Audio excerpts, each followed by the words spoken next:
আসসালামু আলাইকুম, welcome back to my kitchen.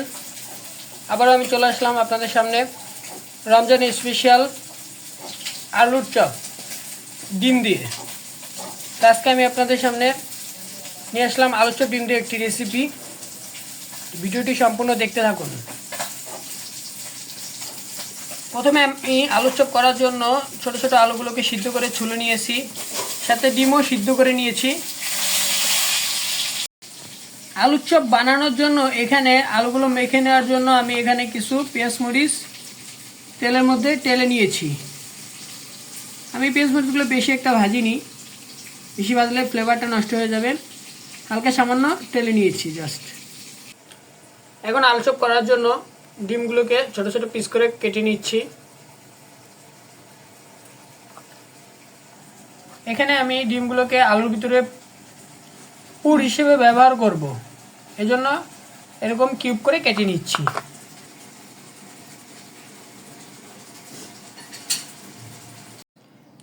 এখন আলু চপ তৈরি করার জন্য এই আলু সিদ্ধ করা আলুগুলোকে ছেনে নিতে হবে।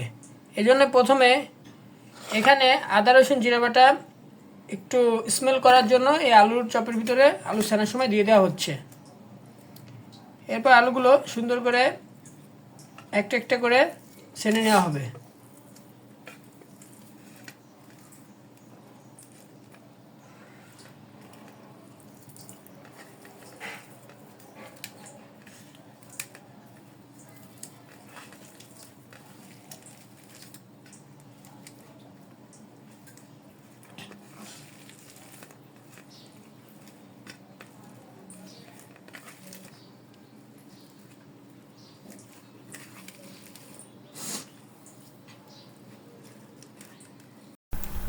আলুগুলো ম্যাশ করে নেওয়ার পর এখন আমি এর মধ্যে স্বাদমতো লবণ দিয়ে দিলাম। লবণটা আগে দিলে ভালো করে আলুগুলো ম্যাশ করা যেত না, এই জন্য আমি লবণটা পরে দিয়ে দিলাম। এরপর আমি মাখানো আলুগুলোর মধ্যে ভেজে রাখা পেঁয়াজ মরিচগুলো দিয়ে আবার একটু সুন্দর করে মাখিয়ে নিচ্ছি। সব দিকে সমানভাবে মাখিয়ে নিতে হবে, যাতে পেঁয়াজ মরিচের যে ফ্লেভারটা রয়েছে সেটি আলুর মধ্যে চলে যায়।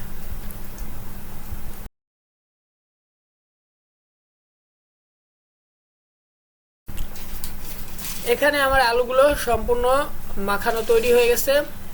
এখন আমি এই আলুগুলোর মধ্যে পুর হিসেবে ডিম ব্যবহার করে আলু চপের শেপ তৈরি করে নিব।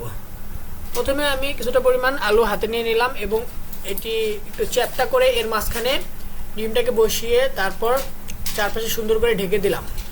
এরপর সুন্দর করে হাত দিয়ে শেপটাকে তৈরি করে নিলাম।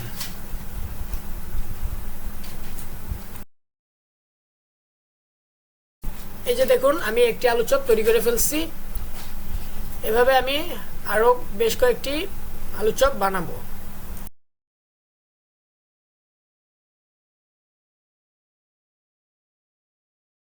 একবারে আলু বেশি নেওয়া যাবে না, এখানে ডিমের সাথে পরিমাণ করে আলু নিয়ে নিতে হবে, তাহলে আলু চপটি সুন্দর হবে তৈরি করতে।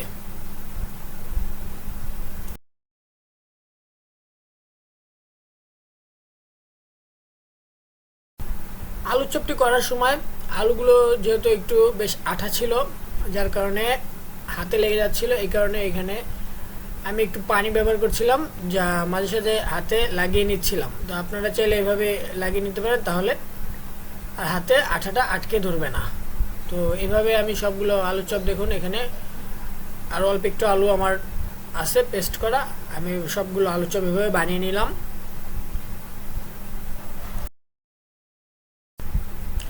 আমি এখানে আলু চপ তৈরি করার জন্য মুরগির একটি ডিম ছোট ছোট করে কিউব করে নিচ্ছি। আপনারা এরকম ডিম চপ বানানোর জন্য একটি পুরো ডিমও আস্ত ডিমও ব্যবহার করতে পারেন, কিংবা অর্ধেক করে নিয়ে ব্যবহারও করতে পারেন।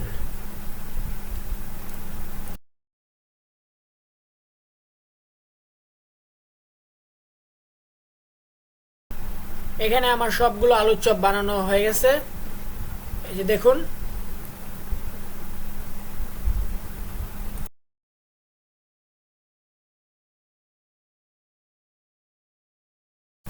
এখানে আমি আজকের ইফতারের জন্য 10 থেকে 12টি আলুর চপ তৈরি করলাম।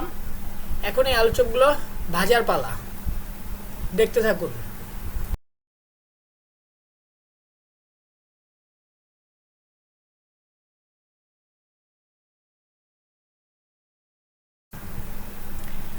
আজকের এই ইফতারের জন্য আমি শুধু আলুর চপই তৈরি করছি না, আমি এখানে বেগুনিও তৈরি করব। আর এই বেগুনি তৈরি করার জন্য আমি এখানে একটি বেশ বড় সাইজের তাল বেগুন নিয়ে নিয়েছি।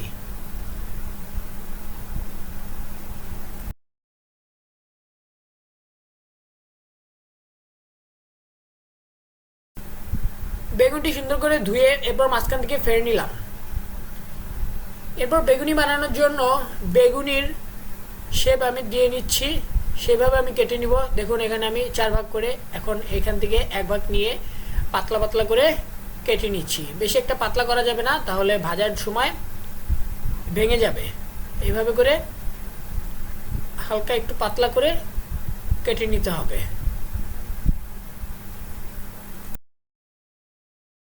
এখানে আমি সামান্য পরিমাণে মোটা করে কাটবো, হালকা মোটা, তাহলে আমার ধরে বেসনে চুবিয়ে ভাজতে সুবিধা হবে।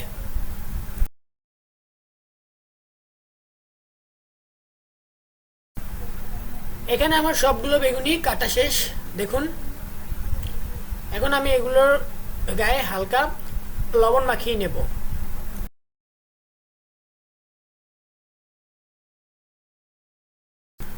এখন আমি সামান্য পরিমাণে লবণ দিয়ে দিলাম। বেশি লবণ দেওয়া যাবে না, তাহলে খেতে ভালো লাগবে না।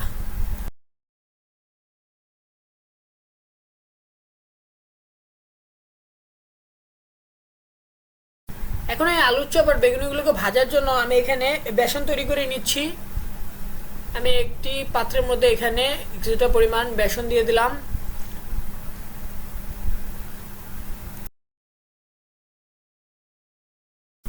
এরপর এখানে আবারও একটু সামান্য পরিমাণ লবণ দিয়ে দিলাম।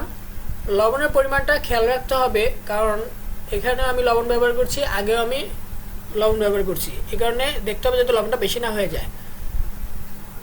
তারপর সামান্য পরিমাণ আদা রসুন জিরা বাটা দিয়ে দিচ্ছি বেসনের মধ্যে। এখন এখানে সামান্য পরিমাণে একটু একটু করে পানি দিয়ে এই বেসনটিকে সুন্দর করে গুলিয়ে নিতে হবে। একবারে বেশি পানি দিয়ে দেওয়া যাবে না, তাহলে বেসনটি পাতলা হয়ে যাবে। এভাবে সামান্য পরিমাণ করে পানি দিয়ে এই বেসনটি সুন্দর করে গুলিয়ে নিতে হবে। আমি এই বেসনের মধ্যে সামান্য পরিমাণ হলুদের গুঁড়ো দিয়ে দিলাম, তাহলে যখন ভাজা হয়ে যাবে তখন দেখতে কালারটা খুবই সুন্দর লাগবে। দেখুন এখানে আমার বেসনটা গুলানো কমপ্লিট।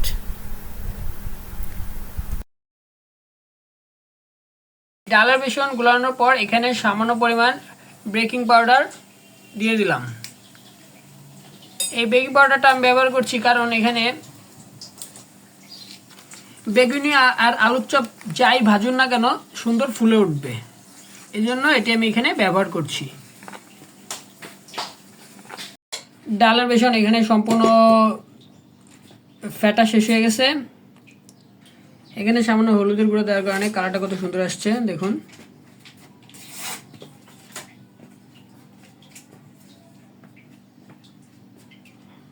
এখন বেগুনিগুলোকে ভাজার জন্য বেসন লাগিয়ে একে একে দিয়ে দিচ্ছি।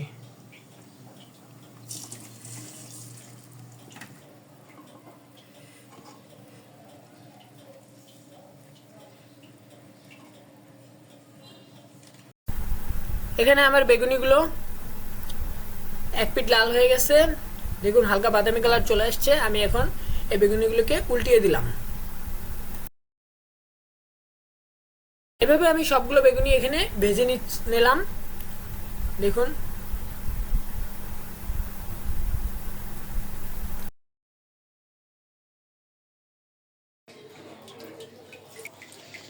এখানে আলুর চপগুলো সুন্দর করে বেসনের সঙ্গে লাগিয়ে লাগিয়ে ভাজার জন্য কড়াইতে দিয়ে দিলাম।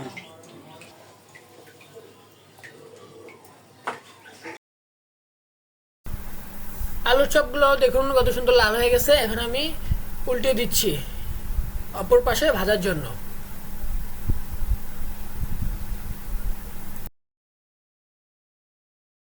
সবগুলো আলু চপ আমি এভাবে ভেজে নিব।